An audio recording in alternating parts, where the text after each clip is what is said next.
This weather is. Look at the state of this. So this is what we're dealing with. The mist come in. It's pissing down.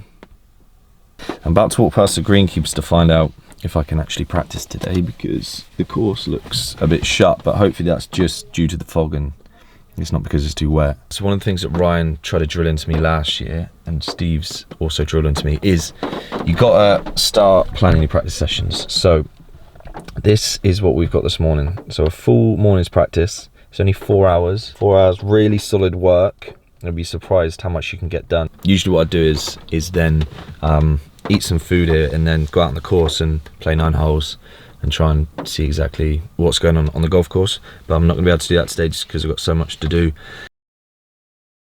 Right, it's literally the worst start to the day. The course is shut. I just spoke to the greenkeeper, and when the course is shut, like, everything's shut.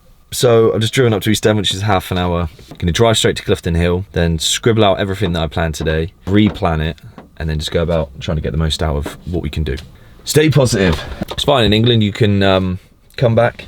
Definitely going to show you in the vlog how you can get better at golf in England in the winter. And course shot. First video. Good start. Good stuff. Let's get to the range. Before I get on the range as well, let me know what your handicaps are, and what you want to get to this year. Just quite interesting, I think, to see sort of like where everyone is at the start of the year as we start this journey to enlightenment. So yeah, what's your handicap? What do you want to get down to? So this is like not how I usually spend my practice days at all, up on the driving range nowadays, because last year I think I went about it the wrong way. So I used to come up here, spend time on the range in the week, then go to a tournament after maybe playing like 1 round, go to a tournament, play practice round, not really have like a clear idea of where the ball was going, and then just rely on whether it was going right on the day without actually going in there with a plan. But this year the practice is way more short game and on-course focused. So usually, like I said, I'll spend a day chipping and putting, and I'll go out on the course. This is what Steve's drumming into me. Really take note of exactly like where your shot pattern is. For different swing thoughts, we're working on a few things which I'll talk to you about in a minute. But it's really like taking a note of what the ball's doing when you go out on the golf course. So then when you do get to a tournament, you actually know where your shot pattern is, and you can plan your game around that.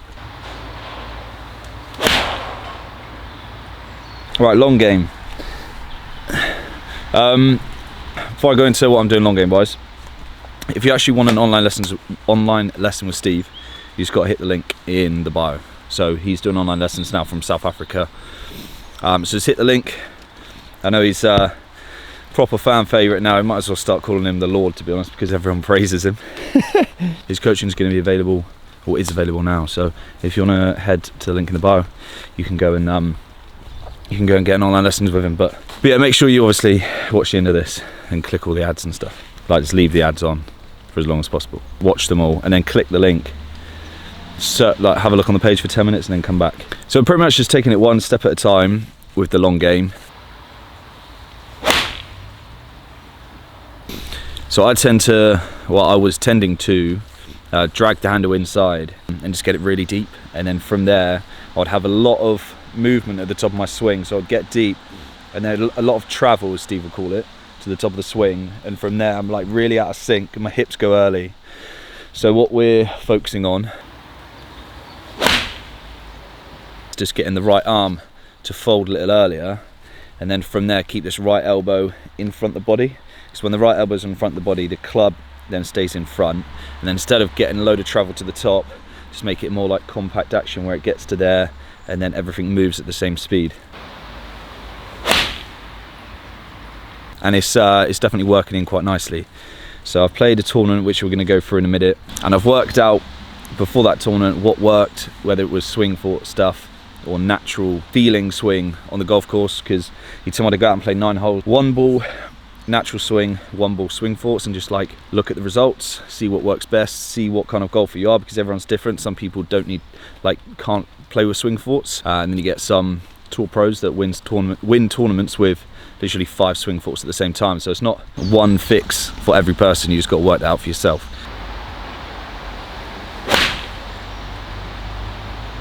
But what's working for me at the moment is just keeping this swing fault of right arm folding and then right elbow staying in front.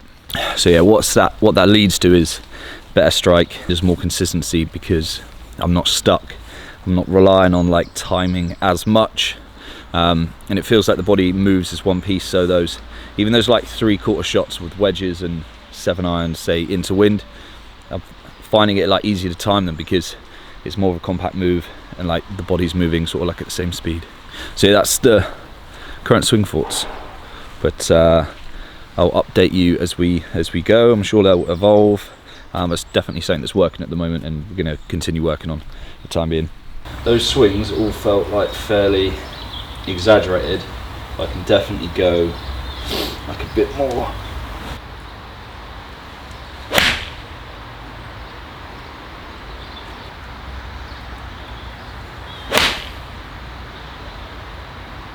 So it's my first professional event for, I'd say, about 4 or 5 months since the end of last summer. It's in Devon Pros. So basically the Devon, I mean, clues in the title really, the Devon Pros get together and they play every other week. Shot 1 over par, which wasn't too bad considering, I mean, it's like 7 degrees, wind chill like 0, so it's pretty cold. It's just your typical sort of like winter course. Like the greens obviously aren't rolling amazing, even though they were good, and the course is like held up like really well viewed. You're still not putting on like completely true surfaces, so scoring is obviously a bit harder because of that. James Roof won with 3 under par, so I was like 6th out of however many pros there were, so fairly good start to the season. And that was going out with just 1 swing fort, and I sort of led up to that event with that swing fort, and then on the day I sort of knew where my shot pattern was. Just 1 shot with a wedge that I dunched like 30 yards from 60 yards, and made bogey from literally 60 yards away from the green. But apart from that, pretty good round, finished with an eagle. Now next week I'm going to be playing a Devon Pros event at Newquay. Hopefully going down the day before to film a course vlog with Chris Gill, who no, sounds like I'm trying to pronounce Huawei, who you would have seen on Dan Hendrickson's channel if you watch him. The other thing I'm going to try and do is film the competition round. I'm speaking to Ollie, see if he can come down Tuesday, film the course vlog, and then film the competition round. That'll be the first competition round back on the channel for a very long time. So we're gonna wrap it up. It feels weird getting back into this, but this is a start. Lots to come up. I've got like a full season of competitive golf. Hope you've enjoyed it. Thanks for watching. We'll be back very soon over the next couple of days with another vlog. I hope to show you the sort of like the season. See you soon. See you on the next one. Cheers.